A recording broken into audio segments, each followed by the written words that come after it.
ओम शांति।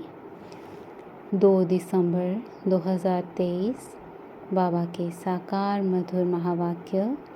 बाबा कहे, मीठे बच्चे, समय प्रति समय ज्ञान सागर के पास आओ। ज्ञान रत्नों का वखर माना सामान भर कर फिर बाहर जाकर डिलीवरी करो। विचार सागर मंथन कर सेवा में लग जाओ। प्रश्न, सबसे अच्छा पुरुषार्थ कौन सा है? बाप को कौन से बच्चे प्यारे लगते हैं? उत्तर, बाबा कहे, किसी का भी जीवन बनाना ये बहुत अच्छा पुरुषार्थ है। बच्चों को इसी पुरुषार्थ में लग जाना चाहिए। कभी अगर कोई भूल हो जाती है तो उसके बदले में खूब सर्विस करो, नहीं तो वह भूल दिल को खाती रहेगी। बाप को ज्ञानी और योगी बच्चे ही बहुत प्यारे लगते हैं। गीत है जो पिया के साथ है। ओम शांति। बाबा कहे, बच्चे समझ सकते हैं कि सम्मुख मुरली सुनना व टेप में सुनना व कागज़ पर पढ़ने में फ़र्क ज़रूर है। गीत में भी कहते हैं, जो पिया के साथ है ज्ञान की बरसात है।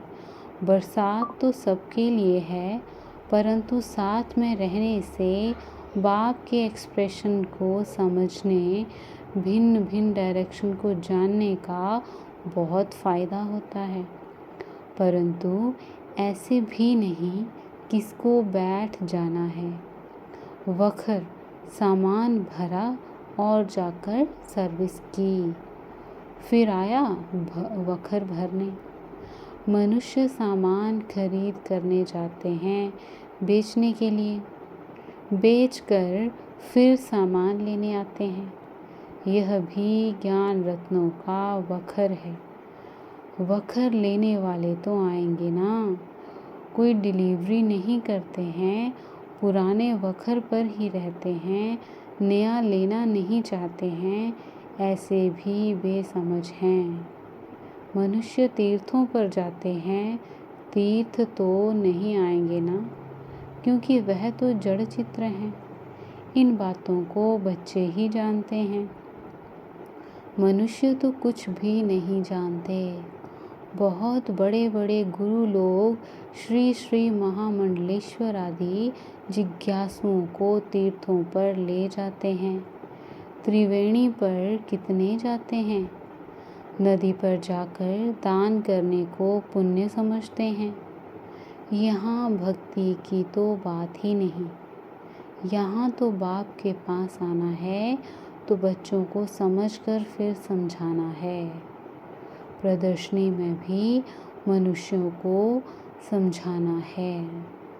यह जो 84 जन्मों का चक्र लगाते हैं, यह तो बच्चे जानते हैं, सब नहीं लगाते हैं। इसमें समझाने की बड़ी युक्ति चाहिए। इस चक्र में ही मनुष्य मूंझते हैं। झाड़ का तो किसको पता ही नहीं। शास्त्रों में भी चक्र दिखाते हैं। कल्प की आयु चक्र से निकालते हैं। चक्र में ही रोला है। हम तो पूरा चक्र लगाते हैं, 84 जन्म लेते हैं। बाकी इस्लामी, बौद्धि आदि वह तो बाद में आते हैं। हम कैसे उस चक्र से सतो रजो तमो में पास करते हैं, वह गोले में दिखाया हुआ है। बाकी और जो आते हैं इस्लामी, बौद्धि आदि, उनका कैसे दिखावें? वह भी तो सतो रजो तमो में आते हैं। हम अपना विराट रूप भी दिखाते हैं। सतयुग से लेकर कलयुग तक पूरा राउंड ले आते हैं। चोटी है ब्राह्मणों की, फिर मुख को सतयुग में, बाहों को त्रेता में, पेट को द्वापर में, फिर टांगों को लास्ट में खड़ा करें। अपना तो विराट रूप दिखाएं, बाकी अन्य धर्म वालों का कैसे दिखाएं?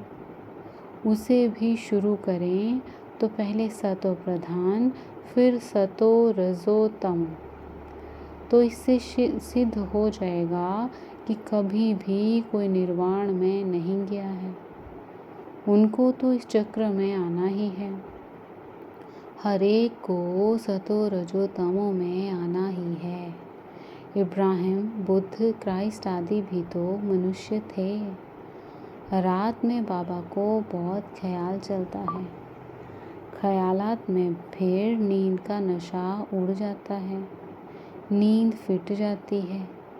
समझाने की बड़ी अच्छी युक्ति चाहिए। उनका भी विराट रूप बनाना पड़े, उनका भी पैर पिछाड़ी में ले जाएं, फिर लिखत में समझाएं। बच्चों को समझाना है क्राइस्ट जब आते हैं उनको भी सतो रजो तमो से पास करना पड़ता है। सतयुग में तो वह आते नहीं, आना तो बाद में है। कहेंगे क्राइस्ट हेवन में नहीं आएगा, यह तो बना बनाया खेल है। तुम जानते हो क्राइस्ट के आगे भी धर्म थे, फिर वो ही रिपीट करना है। ड्रामा का राज समझाना होता है। पहले पहले तो बाप का परिचय देना है। बाप से कैसे सेकंड में वर्षा मिलता है। गाया भी हुआ है सेकंड में जीवन मुक्ति। देखो बाबा के कितने ख्यालात चलते हैं। बाबा का पाठ है विचार सागर मंथन का, God fatherly birth right, now और नेवर अक्षर लिखा हुआ है। जीवन मुक्ति अक्षर लिखना है। लिखत क्लियर होगी तो समझाने में सहज होगा। जीवन मुक्ति का वर्षा मिला। जीवन मुक्ति में राजा रानी प्रजा सब हैं, तो लिखत को भी ठीक करना पड़े। बिगड़ चित्र भी समझाया जा सकता है, सिर्फ इशारे पर भी समझाया जा सकता है। यह बाबा है, यह वर्षा है। जो योग युक्त होंगे वह अच्छी रीति समझा सकेंगे। सारा मदार योग पर है। योग से बुद्धि पवित्र होती है, तब ही धारणा हो सकती है। इसमें देही अभिमानी अवस्था चाहिए। सब कुछ भूलना पड़े, शरीर को भी भूलना है। बस अब हमको वापस जाना है। यह दुनिया तो ख़त्म हो जाने वाली है। इस मना बाबा के लिए तो सहज है, क्योंकि इनका धंधा ही यह है। सारा दिन बुद्धि इसी में लगी हुई है। अच्छा, जो गृहस्थ व्यवहार में रहते हैं उनको तो कर्म करना है। स्थूल कर्म करने से वह बातें भूल जाती हैं। बाबा की याद भूल जाती है। बाबा खुद अपना अनुभव सुनाते हैं। बाबा को याद करता हूँ, बाबा इस रथ को खिला रहे हैं, फिर भूल जाता हूँ। तो बाबा विचार करते हैं, जबकि मैं भी भूल जाता हूँ, तो इन विचारों को कितनी तकलीफ होती होगी। इस चार्ट को बढ़ा कैसे सकते होंगे। प्रवृत्ति मार्ग वालों के लिए मुश्किल है, उन्हों को फिर मेहनत करनी पड़े। बाबा समझाते तो सबको हैं। जो पुरुषार्थ करते होंगे वह रिजल्ट लिख भेज सकते हैं। बाबा जानते हैं बरोबर डिफ़िकल्ट है। बाबा कहते हैं रात को मेहनत करो, तुम्हारा थक सारा उतर जाएगा। अगर तुम योग युक्त हो, विचार सागर मंथन करते रहेंगे तो। बाबा अपना अनुभव बताते हैं। कब और तरफ बुद्धि चली जाती है तो माथा गर्म हो जाता है। फिर उन तूफानों से बुद्धि को निकाल इस विचार सागर मंथन में लग जाता हूँ तो माथा हल्का हो जाता है। माया के तूफान तो अनेक प्रकार के आते हैं। इस तरफ बुद्धि लगाने से वह थकावट सारी उतर जाती है। बुद्धि रिफ्रेश हो जाती है, बाबा की सर्विस में लग जाते हैं तो योग और ज्ञान का मक्खन मिल जाता है। यह बाबा अनुभव बता रहे हैं। बाप तो बच्चों को बताएंगे ना, ऐसे ऐसे होगा, माया के विकल्प आएंगे। बुद्धि को फिर उस तरफ लगा देना चाहिए, चित्र उठाकर उसी पर ख्यालात करना चाहिए तो माया का तूफान उड़ जाए। बाबा जानते हैं कि माया ऐसी है जो याद में रहने नहीं देती। थोड़े हैं जो पूरा याद में रहते हैं। बड़ी बड़ी बातें तो बहुत करते हैं। अगर बाबा की याद में रहें तो बुद्धि क्लियर रहे। याद करने जैसा माखन और कोई है नहीं, परंतु स्थूल बोझ बहुत होने से याद कम हो जाती है। बम्बई में देखो, पोप आया, कितनी उनकी महिमा थी, जैसे कि सबका भगवान आया था। ताकत वाले हैं ना। भारतवासियों को अपने धर्म का पता नहीं है। अपना धर्म हिंदू कहते रहते हैं। हिंदू तो कोई धर्म ही नहीं है। कहाँ से आया, कब स्थापन हुआ, किसको पता नहीं है। तुम्हारे में ज्ञान की उछल आनी चाहिए। शिव शक्तियों को ज्ञान में उछल मारनी चाहिए। उन्होंने तो शक्तियों को शेर पर दिखाया है सारी ज्ञान की बात। पिछाड़ी में जब तुम्हारे में ताकत आएगी तो साधु संत आदि को भी समझाएंगे। इतना ज्ञान जब बुद्धि में हो तब उछल आ सकती है। जैसे पाता गांव में खेती करने वालों को टीचर पढ़ाते हैं तो वह पढ़ते नहीं, उनको खेती बाड़ी ही अच्छी लगती है। ऐसे आज के मनुष्यों को यह ज्ञान दो तो कहेंगे अच्छा नहीं लगता, हमको तो शास्त्र पढ़ने हैं। परंतु भगवान साफ कहते हैं, जप तप दान पुण्य आदि से अथवा शास्त्र पढ़ने से मेरे को किसी ने नहीं पाया है। ड्रामा को नहीं जानते, वह थोड़ी समझते हैं नाटक में एक्टर्स हैं। पार्ट बजाने पर यह चोला लिया है। बाबा कहे, पार्ट बजाने यह चोला लिया है। यह है ही कांटों का जंगल। एक दूसरे को कांटा लगाते लूटते मारते रहते हैं। सूरत भल मनुष्य की है परंतु सीरत बंदर जैसी है। बाप बैठ बच्चों को समझाते हैं, कोई नया सुने तो गर्म हो जाए। बच्चे थोड़े ही गर्म होंगे। बाप कहते हैं, मैं बच्चों को ही समझाता हूँ। बच्चों को तो माता पिता कुछ भी कह सकते हैं। बच्चों को बाप चमाट भी मारे तो दूसरा थोड़े ही कुछ कर सकता। माता पिता का तो फर्ज है बच्चों को सुधारना, परंतु यहाँ लॉ नहीं है। जैसा कर्म मैं करूँगा मुझे देख और भी करेंगे। तो बाबा ने जो विचार सागर मंथन किया वह भी बतलाया। यह पहला नंबर में है। इनको 84 जन्म लेने पड़ते हैं। तो और भी जो हेड्स धर्म स्थापक हैं वे फिर निर्माण में कैसे जाएंगे। उनको सतो रजो तामों में ज़रूर आना है। पहला नंबर में लक्ष्मी नारायण है जो विश्व के मालिक हैं। उन्हों को भी 84 जन्म लेने पड़ते हैं। मनुष्य सृष्टि में जो हाईएस्ट न्यू मैन है उनके साथ न्यू विमेन भी चाहिए, नहीं तो विमेन बिगड़ पैदाइश कैसे होगी। सतयुग में न्यू मैन है, यह लक्ष्मी नारायण।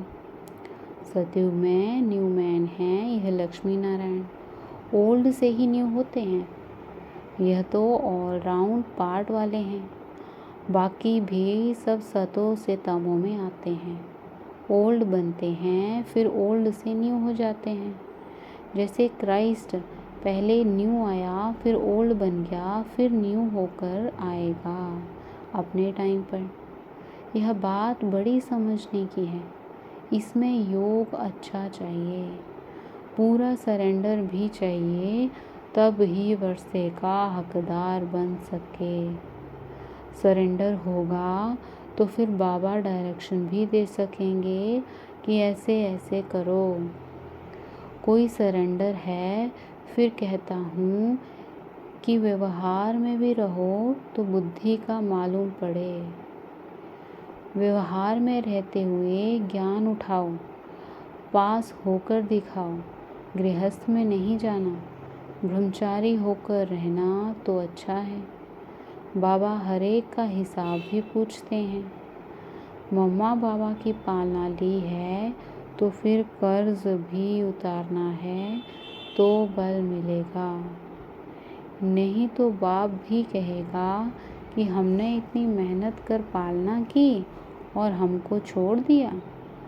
हर एक की रग देखनी पड़ती है, फिर डायरेक्शन दिए जाते हैं।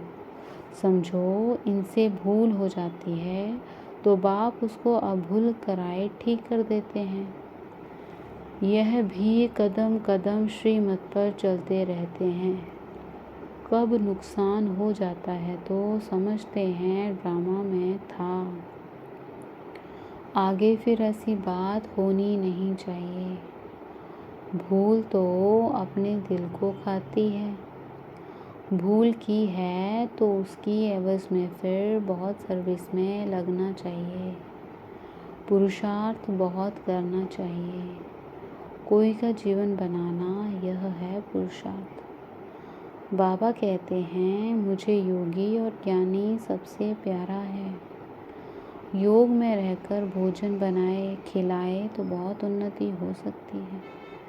यह शिव बाबा का भंडारा है, तो शिव बाबा के बच्चे ज़रूर ऐसे योग युक्त होंगे। धीरे धीरे अवस्था ऊंच होती है, टाइम ज़रूर लगता है। हर एक का कर्म बंधन अपना अपना है। कन्याओं पर कोई बोझ नहीं, हाँ बच्चों पर है। बड़े बच्चे हो गए हैं तो माता पिता को बोझ पड़ता है। बाप ने इतना समझाया, इतना समय पालना की है तो उन्हों की पालना करनी पड़े। हिसाब चुकतू करना है तो उनकी भी दिल खुश होगी। सपूत बच्चे जो होते हैं तो वह मुसाफिरी से लौटने पर सब कुछ बाप के आगे रखते हैं। कर्जा उतारना है ना, बहुत समझने की बातें हैं। ऊंच पद पाने वाले ही शेर मुआफिक उछलते रहेंगे। अच्छा मीठे मीठे सीखी रहते बच्चों प्रति माता पिता बाप दादा का याद प्यार और गुड मॉर्निंग। रूहानी बाप की रूहानी बच्चों को नमस्ते। हम रूहानी बच्चों की रूहानी माता पिता बाप दादा को याद प्यार गुड मॉर्निंग और नमस्ते। शुक्रिया बाबा, शुक्रिया। धारणा के लिए मुख्य सार, योग में रहकर भोजन बनाना है, योग में ही रहकर भोजन खाना और खिलाना है। दूसरा पॉइंट, बाबा ने जो समझाया है उस पर अच्छी रीति विचार सागर मंथन कर योग युक्त हो औरों को भी समझाना है। वरदान, स्व परिवर्तन और विश्व परिवर्तन की जिम्मेवारी के ताजधारी 100 विश्व राज्य के ताजधारी भव। विश्लेषण, जैसे बाप के ऊपर प्राप्ति के ऊपर हर एक अपना अधिकार समझते हो, ऐसे स्व परिवर्तन और विश्व परिवर्तन दोनों के जिम्मेवारी के ताजधारी बनो, तब विश्व राज्य के ताज अधिकारी बनेंगे। वर्तमान ही भविष्य का आधार है। चेक करो और नॉलेज के दर्पण में देखो कि ब्राह्मण जीवन में पवित्रता का, पढ़ाई और सेवा का डबल ताज है। यदि यहाँ कोई भी ताज अधूरा है तो वहाँ भी छोटे से ताज के अधिकारी बनेंगे। स्लोगन: सदा बाप दादा की छत्र छाया के अंदर रहो तो विघ्न विनाशक बन जाएंगे। सदा बाप दादा की छत्र छाया के अंदर रहो तो विघ्न विनाशक बन जाएंगे। अच्छा, ओम शांति।